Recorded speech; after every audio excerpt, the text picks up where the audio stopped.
Good morning मेरे प्यारे बच्चों, गुड मॉर्निंग आप सभी को। Good morning. कैसे हैं आप लोग? अच्छे हैं ना? पिछली क्लास में हम लोग जो जो चीज़ पढ़े थे बच्चों, उसमें मुख्य चीज़ जो है उसको थोड़ा जल्दी में रिवाइज कर लेते हैं। ठीक है मेरे प्यारे बच्चों?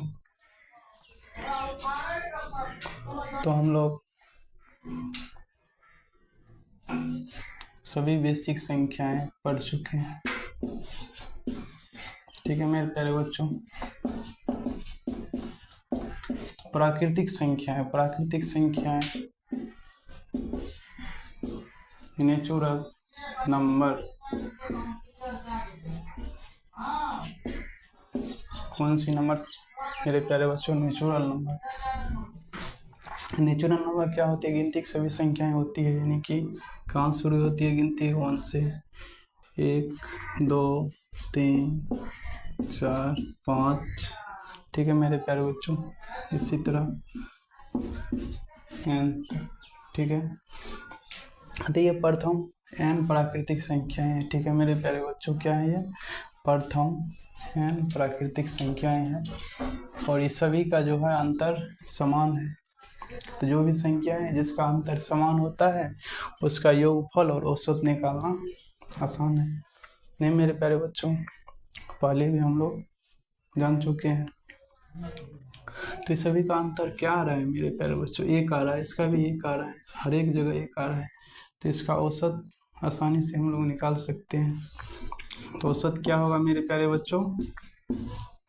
औसत इसका हो जाएगा, पहली संख्या 1 है, यानी कि 1 है, और अंतिम संख्या क्या है मेरे प्यारे बच्चों? n है,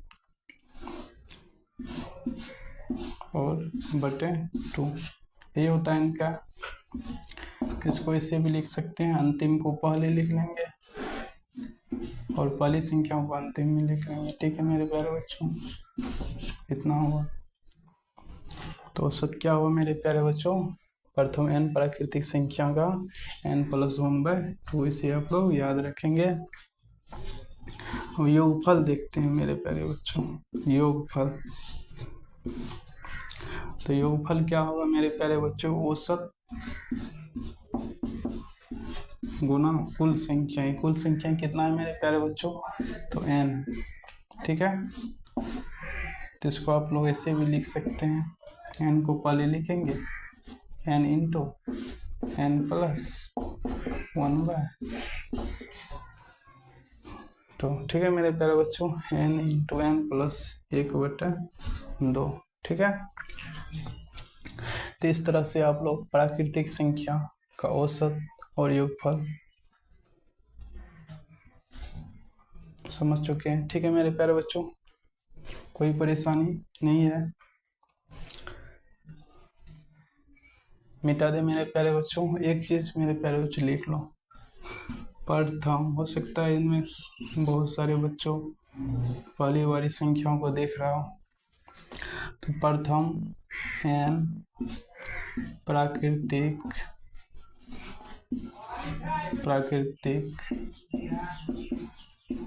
संख्याओं का औसत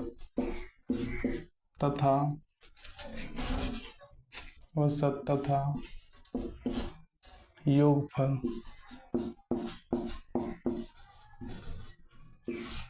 क्या होगा? ठीक है बच्चों? तो औसत इतना होगा मेरे प्यारे बच्चों, और योगफल इतना होगा। ठीक है,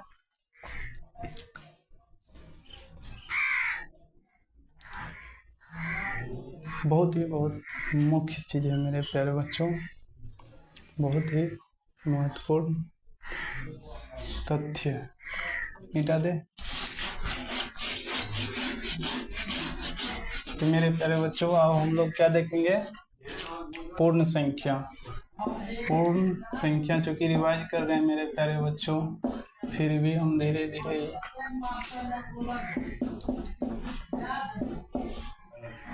क्योंकि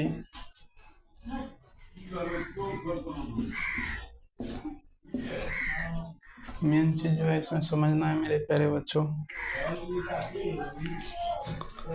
पूर्ण संख्या जो होती है 0 और सभी प्राकृतिक संख्या, अभी आप लोग प्राकृतिक संख्या देखे हैं, यदि इसमें हम लोग 0 भी शामिल कर दें तो पूर्ण हो जाता है, बिना 0 का पूर्ण नहीं था, इसमें 0 भी हम लोग शामिल कर दिए तो क्या हो गया, ये पूर्ण संख्या हो गया ना मेरे प्यारे बच्चों। तो इससे हम ये देखते हैं, यदि हम 2 संख्या प्रथम बोल रहे हैं तो 1 आ रहा है, नहीं मेरे प्यारे बच्चों, यदि हम 3 बोल रहे हैं तो 1 कम 2 आ रहा है। तो इस तरह से यदि हम 4 बोलते हैं तो 1 कम 3 आ रहा है। तो यहाँ पर जो अंतिम संख्याएं हो गई, यदि n बोलेंगे तो उससे 1 कम n-1 हो गई अंतिम संख्या, नहीं मेरे प्यारे बच्चों।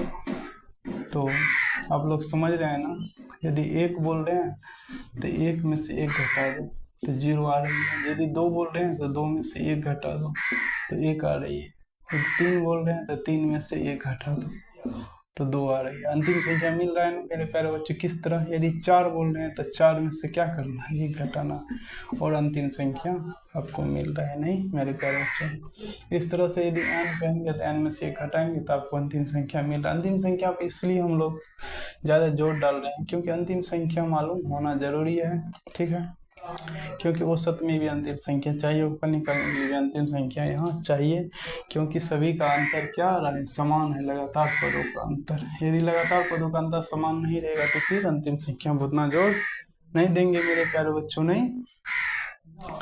तो इस तरह से आप लोग देखें और महसूस कर रहे हैं, नहीं मेरे प्यारे बच्चों, क्या महसूस कर रहे हैं आप लोग, महसूस कर रहे हैं तो किस तरह से इसका औसत और योगफल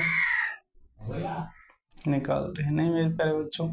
तो प्रथम n पूर्ण संख्याओं का औसत तथा योगफल, तो औसत क्या होगा मेरे प्यारे बच्चों, प्रथम संख्या यहाँ 1 नहीं होगी, प्रथम 0 हो जाएगी, नहीं मेरे प्यारे बच्चों, 0 प्लस अंतिम n-1। इस तरह से आप लोग क्या देखेंगे, 0 जोड़ने से कोई फर्क पड़ता नहीं है, तो हो जाएगा n-1/2, ठीक है। तो औसत कितना हुआ, n-1/2। तो इस तरह से मेरे प्यारे बच्चों योगफल भी क्या होगा, औसत गुना कुल संख्या, औसत कितना है मेरे प्यारे बच्चों, n है -1/2, ठीक है मेरे प्यारे बच्चों, गुना कुल संख्या, गुना कुल संख्या, 10 इंटू, इसको ऐसे भी लिख सकते हैं मेरे प्यारे बच्चों, इसको पहले लिखेंगे बाद में इसको लिख देंगे n इंटू n-1/2। तो प्राकृतिक में हुआ था n इंटू n+1/2, यहाँ n-1/2 हो रहा है मेरे प्यारे बच्चों, तो माइनस हो रहा है, ठीक है मेरे प्यारे बच्चों। समझ रहे हैं ना आप लोग, कहीं कोई दिक्कत है क्या, नहीं ना।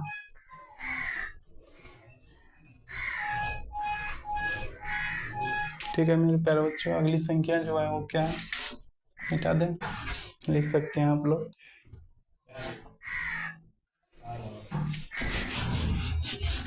अगली संख्या जो है मेरे प्यारे बच्चों, कौन सी संख्या है, अगली संख्या है सम संख्या, सम संख्या, सम संख्या, इसका इंग्लिश क्या होता है मेरे प्यारे बच्चों, इवन नंबर होता है, इवन नंबर, क्या होता है मेरे प्यारे बच्चों, इवन नंबर। तो इवन नंबर जो होती है क्या होती है, 2 से विभाज्य होने वाला, इस संख्या में 2 से भाग लगेगा पूरा पूरा, वो क्या संख्या होगी, वो सम संख्या होगी। जैसे 2 है, 2 में पूरा पूरा लगेगा, ठीक है, 4, 6, 8, इसी तरह से मेरे प्यारे बच्चों। यदि हम पहली संख्या कर रहे हैं, क्या कर रहे हैं, 2 को 1 से गुना करेंगे, दूसरी संख्या निकालना हो तो उसको 2 को 2 से गुना करेंगे, तीसरी निकालना हो 2 को 3 से गुना करेंगे, चौथी निकालना हो तो 4 से करेंगे। इस तरह से यदि हमको nवीं निकालना हो तो 2 को n से करेंगे, तो अंतिम संख्या इस तरह से हम लोग निकाल सकते नहीं प्यारे बच्चों। यदि चौथी संख्या का यदि कहेंगे प्रथम 4 प्राकृतिक संख्या, तो चौथी निकालना होगा तो क्या करेंगे, 2 में 4 से गुना कर देंगे, 3 तो 3 से, ठीक है मेरे प्यारे बच्चों। अंतिम संख्या इस तरह आप लोग निकाल सकते हैं, नहीं, ठीक है मेरे प्यारे बच्चों। तो प्रथम n सम संख्या यहाँ पर हो जाएगा, नहीं n सम क्या है मेरे प्यारे बच्चों, सम संख्याओं का। तो सम संख्या का जो है मेरे प्यारे बच्चों औसत क्या होगा, पहली संख्या प्लस अंतिम। पहली क्या है 2 है, अंतिम क्या है 2n, ठीक है, बटे 2। तो इस तरह से मेरे प्यारे बच्चों दोनों तरफ है, प्लस की इस तरफ प्लस की इस तरफ ना, तो कुछ तो यहाँ एक बच जाएगा। 2 गुना 1 2 को लिख सकते हैं, 2 गुना 1, तो 2 कॉमन ले लिए हैं तो बाहर निकाल लिए। कॉमन लेने का मतलब इससे बाहर निकाल लिए, तो क्या दो यहाँ बचा, 1 बचा, प्लस का चिन्ह है उसके बाद, फिर क्या यहाँ बचा n बचा, ठीक है मेरे प्यारे बच्चों, बटे 2। तो ये 2 2 क्या हो जाएगा मेरे प्यारे बच्चों गुना में, ठीक है। तो क्या बचा मेरे प्यारे बच्चों n प्लस 1 बटे 2। इसको पहले भी लिख सकते हैं, कोई दिक्कत नहीं है मेरे प्यारे बच्चों। इस तरह से क्या आया मेरे प्यारे बच्चों n प्लस 1 बटे 2 औसत। नहीं मेरे प्यारे बच्चों, कहीं कोई दिक्कत है मेरे प्यारे बच्चों। जब ये दोनों कट गया है तो यहाँ नहीं होगा मेरे प्यारे बच्चों, सिर्फ कितना होगा मेरे प्यारे बच्चों n प्लस 1 ही होगा। नहीं कितना होगा औसत n प्लस 1, ठीक है मेरे प्यारे बच्चों। तो औसत जो आया है कितना आया मेरे प्यारे बच्चों, औसत n प्लस 1 आया। और योगफल निकाल रहे हैं तो कुल संख्या से गुना करेंगे। कुल संख्या कितनी है तो n है, ठीक है। तो n इंटू n प्लस 1 हो गया। नहीं मेरे प्यारे बच्चों n इंटू n प्लस 1 हो गया। नहीं कोई दिक्कत है मेरे प्यारे बच्चों, यहाँ तक कोई दिक्कत नहीं। तो आप लोग सम संख्या का भी देख चुके हैं, ये चीज़ याद रखेंगे मेरे प्यारे बच्चों, ठीक है। अब हम लोग विषम संख्या को देखते हैं। विषम संख्या, विषम संख्या, ठीक है मेरे प्यारे बच्चों।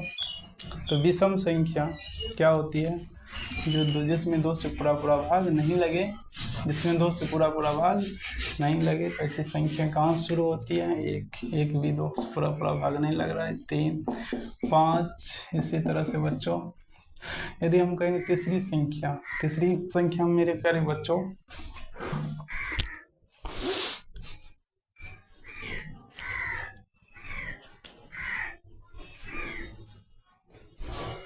तो तीसरी संख्या मेरे प्यारे बच्चों, तीसरी संख्या जो है वो अंतिम संख्या है। कैसे निकालेंगे, तो क्या करेंगे 3 गुना, ठीक है 2 माइनस 1, ठीक है मेरे प्यारे बच्चों। तो तीसरी संख्या आ गया ना, 3 दूनी 6 माइनस 1 5, ठीक है। इसको ऐसे भी लिख सकते हैं 2 गुना 3 माइनस 1, ठीक है मेरे प्यारे बच्चों। कोई परेशानी नहीं। तो अंतिम संख्या यदि तीसरी कहे तो यहाँ 3 से गुना करेंगे, यदि दूसरी कह रहा है तो 2 गुना 2 माइनस 1, ठीक है। पहली कह रहा है तो 2 गुना 1 माइनस 1, ठीक है। इसी तरह अंतिम n कर रही है तो 2 गुना n माइनस 1, ठीक है मेरे प्यारे बच्चों। तो अंतिम संख्या इस तरह से हम लोग निकाल रहे हैं। नहीं ये समझ पा रहे हैं, ये कहीं दिक्कत है। यदि पहली कर रहे हैं तो 2 में 1 से गुना करके 1 घटाएंगे, ठीक है। तो बढ़ क्या रहा है, 1 बढ़ रहा है, 2 बढ़ रहा है, 3 बढ़ रहा है, यहाँ का बढ़ रहा है। ये चीज सेम है मेरे प्यारे बच्चों, सेम है। ये भी n हो गया, ठीक है। तो प्रथम n विषम की बात कर रहे हैं मेरे प्यारे बच्चों। तो क्या होगा विषम संख्या का औसत, तो मेरे प्यारे बच्चों इसका जो औसत होगा, प्रथम संख्या कितना है मेरे प्यारे बच्चों 1 है, और अंतिम संख्या क्या है मेरे प्यारे बच्चों 2n माइनस 1 है, 2n माइनस 1 बटे 2। तो ये एक में से एक घट के 0 हो जाएगा मेरे प्यारे बच्चों। बचेगा कितना, तो बचेगा 2n बटे 2 2 भी खत्म, क्या बचा मेरे प्यारे बच्चों n। तो औसत कितना हो गया n हो गया। कितना आसान है, विषम संख्या का औसत n ही होता है, जितना कहेगा उतना ही होगा। तो योगफल कितना होगा मेरे प्यारे बच्चों, औसत गुना कुल संख्या भी n है। n गुना n कितना हो जाएगा मेरे प्यारे बच्चों, तो n गुना n जो है मेरे प्यारे बच्चों n स्क्वायर हो जाएगा, नहीं मेरे प्यारे बच्चों, n गुना n स्क्वायर। ठीक है, तो इस तरह से हम लोग प्राकृतिक संख्या का औसत, पूर्ण संख्या का औसत, सम संख्या का औसत, विषम संख्या का औसत का फॉर्मूला जान चुके हैं, नहीं मेरे प्यारे बच्चों। तो इसे स्मरण रखेंगे, इसे ध्यान में रखेंगे मेरे प्यारे बच्चों। आज की क्लास इतना ही, धन्यवाद।